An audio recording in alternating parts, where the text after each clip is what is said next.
welcome to Snap-on's torque training video series. Snap-on understands the critical nature of the job that you do, so please work safely and always read your owner's manual completely before using your torque instrument. Always wear safety glasses when using any tool. Today's video covers the proper use of Snap-on's digital torque and angle wrench called ATECH. The Snap-on ATECH is well suited for most critical torque applications. A broad selection of drive sizes and torque ranges are available from Snap-on. Battery installation.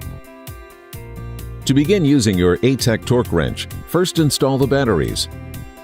Remove the battery cap and install the 3 included AA batteries, positive end first.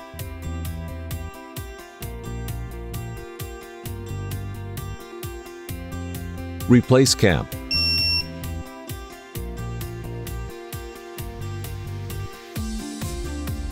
When the batteries are installed, the wrench will start automatically, the handle will vibrate, the LEDs will light, and the buzzer will sound. This is a self-test feature that will occur whenever batteries are changed. Once the batteries are installed, a battery level indicator is visible in the upper left corner of the screen. Replacement batteries may be of any type, including rechargeable batteries. Quick use torque mode. If the wrench was powered down in the angle mode, the wrench will have to be set down to 0 tare the angle function. Set the units of torque by momentarily pressing the U button. The units of torque may be foot-pounds, inch-pounds, Newton-meter, and kilogram-meter. Your wrench may have different torque units depending on the size of the wrench. Now adjust to the desired torque value by using the up or down arrow buttons. For this demonstration, we'll set the wrench to 35 foot-pounds of torque. Pressing and holding either button will speed the adjustment. Now it's ready to use. Grip the tool in the center of the handle and pull slowly and steadily until you see the yellow LEDs light in succession. Slow down, and when the 2 green LEDs light, stop.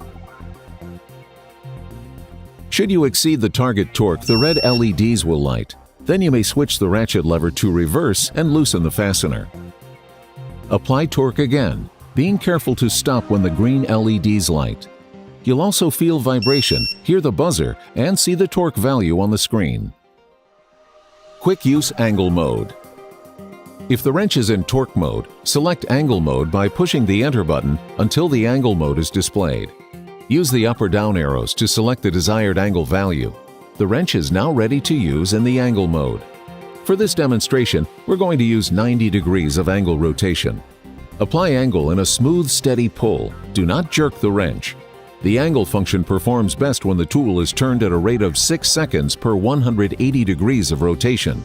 Moving too fast will display angle error.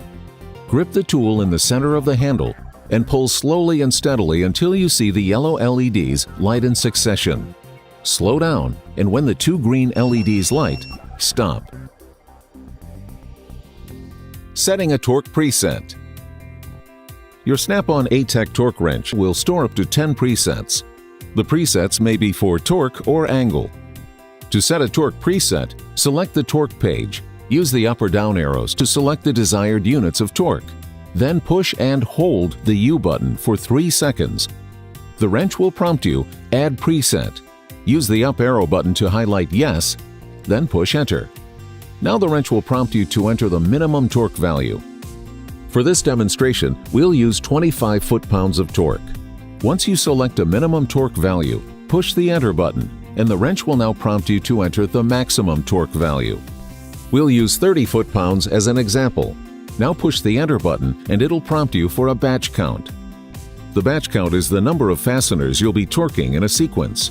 This is an optional feature. Just push the Enter button to bypass. For this example, we'll set the batch count to 10 by pushing the up arrow button. Now we have set up preset 01, which stands for preset number 1. You can see the value 10 in the upper right-hand corner, which is showing the batch count, or the number of fasteners being torqued. As the torque is applied, the batch count will count down to 0 and then start over. Pressing Enter will take you back to the main measurement home screen. Setting an angle preset. Angle presets are set much in the same way torque presets are set. First, push the Enter button to display the angle page. Now push and hold the U button for 3 seconds until you're prompted Add Preset. use the up arrow button to highlight Yes and push the Enter button. You'll be prompted to enter the minimum angle value. Enter the value using the up or down buttons. We'll set the minimum angle at 45 degrees. Now push Enter. Now you'll be prompted to select the maximum angle. By default, the maximum value is plus 4% of the minimum torque or angle value. We'll set the maximum angle to 50 degrees. Hit Enter again to set the batch count. We'll set it to 10 as before and then push Enter. Now you've set up another preset, but this time in the angle mode. Now we've set up two presets. Use the up or down buttons to switch between presets, or use the Enter button depending on the wrench version. Pressing Enter will take you back to the main measurement home screen. You may edit or delete any preset at any time you wish. Just select the preset you'd like to edit or delete. Hold the U button for 3 seconds. Make your changes and hit Enter. When a preset is deleted, it does not affect the numbering order of the other stored presets. Main menu. To access the main menu, push and hold the Enter button for 3 seconds. The first option is Language. Push Enter and select English, French, Spanish, or German. You'll be prompted to select a comma or a point as the separator. Press Enter to escape. Next, scroll down to Head Length. This is used when an adapter is added to the wrench. Push the Enter button to set up. To set the proper head length, first measure the distance from the center of the square drive to the center of the fastener using a precision ruler. If the adapter head is applied at a 45-degree angle, the measurement must be taken at a 90-degree angle to the torque wrench. If the adapter is applied at a 90-degree angle, no adjustment in the torque wrench value is required. If the units of torque are in foot-pounds or inch-pounds, the head length will be displayed in inches. If the torque units are in Newton-meter or decinewton-meter, then the head length will be expressed in millimeters. You may push the U button to switch between inches and millimeters. Use the up arrow button to set the head length. Then push the Enter button to move to the next digit depending on the version. Push the Enter button to accept it, and then scroll back up to exit and press Enter once again. Now you'll see the words Offset in Use displayed on the screen. This tells you that the wrench will automatically adjust for the adapter length. This offset in use will be displayed until the head length is set back to 0. To remove the offset in use mode, return to the main menu, select head length, and reset the length value to 0. You can do this quickly by depressing both the up and down buttons simultaneously. Hit Enter to escape. Whenever a target torque or target angle is achieved, the wrench automatically stores the torque or angle value, and if the clock has been set, records the date and time that it was collected. The wrench will store and display up to 50 torque and/or angle values. When the memory is full, MF will appear in the lower left-hand corner of the screen. The wrench has a circular buffer, which means when the memory is full, newest data replaces oldest data stored. Now we'll cover the Show Data, Clear Data, and Cycle Count functions. To access the menu, push and hold the Enter button for 3 seconds. Now scroll down to Show Data and push Enter. In the upper left-hand corner, you'll see the number of values that are stored. This number may be torque or angle or combination of both. These values may be scrolled through by pushing the up or down arrows. To exit, push the Enter button once again. Now to clear that data, highlight the words Clear Data in the main menu and hit Enter. Now hit the up arrow to select Yes, and then push the Enter button once again. And that's it, all data is cleared. Now we'll take a look at the Cycle Count feature. Go back to the main menu, highlight Cycle Count, and push the Enter button. The Cycle Count shows you the number of times the wrench has been used either for torque or angle. To clear the Cycle Count, go up to Clear and push the Enter button. Settings menu.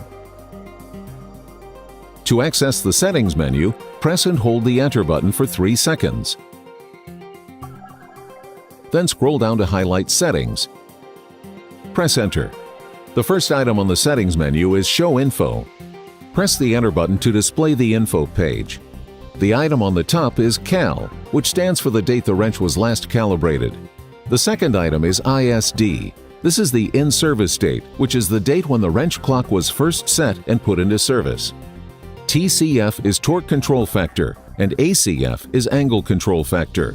This is information used only by the factory. Scroll down for firmware version number over torque count. TQZ is torque zero value. A and Z is angle zero values, both for factory use only. Now hit enter to escape this menu. The next step down is sleep time. Use the arrow buttons to make your selection. Press enter to accept. The next item down is LCD contrast. The factory default is 40. Press the enter button to accept. The next item down is key beep. This refers to the beeping sound the buttons make when they're depressed. Disabling this feature does not stop the wrench from beeping when the target torque or angle value has been reached. Highlight your desired option and press enter. Next we have auto backlight. Enabling this feature means the torque wrench backlight will light whenever the tool is being used. This is great for use in low light areas. Simply highlight your choice and push the enter button. Now we have toggle backlight. Enabling this option allows you to control the backlight by depressing the light button in the lower right-hand corner. When enabled, pressing the light button turns the backlight on, and pressing it again turns it off. When disabled, pressing the light button turns the backlight on, and it turns off automatically 6 seconds after the last button is pressed. Highlight your selection and push the enter button. Next is vibration configuration. You may disable vibration by using the up button to change to off and pressing the enter button. Now use the down arrow button to highlight exit and press the enter button to exit the settings menu. Configure menu. To access the configure menu, press and hold the enter button for 3 seconds, then scroll down to highlight configure and press the enter button. The first item on the menu is mode setup. Pushing the enter button allows you to select between enabling or disabling the torque then angle feature. The torque then angle feature is an optional feature that allows you to apply torque, and then the wrench will automatically switch to the angle mode. This would be used in an instance where you wanted to apply torque and then immediately apply angle to the same fastener. Use the up arrow button to highlight exit and then press the enter button to escape. The next item is delete presets. Highlight your desired option, then press enter. The next item is calibration. This is used to calibrate the torque wrench. This function is password protected and is only accessible to qualified torque technicians. The next item down is set date time. The date time must be set if you want to use the Cal needed calibration reminder feature, or if you want the stored data to display the date and time. Now we've come to the set calibration interval. Press the enter button to adjust the calibration interval. This is the period of time you wish to be reminded to have the wrench recalibrated. Use the arrow buttons to make your selection. Hit enter to escape. This feature does not prevent the wrench from operating, it's only a calibration reminder. Highlight exit and press the enter button to escape. Storage and calibration.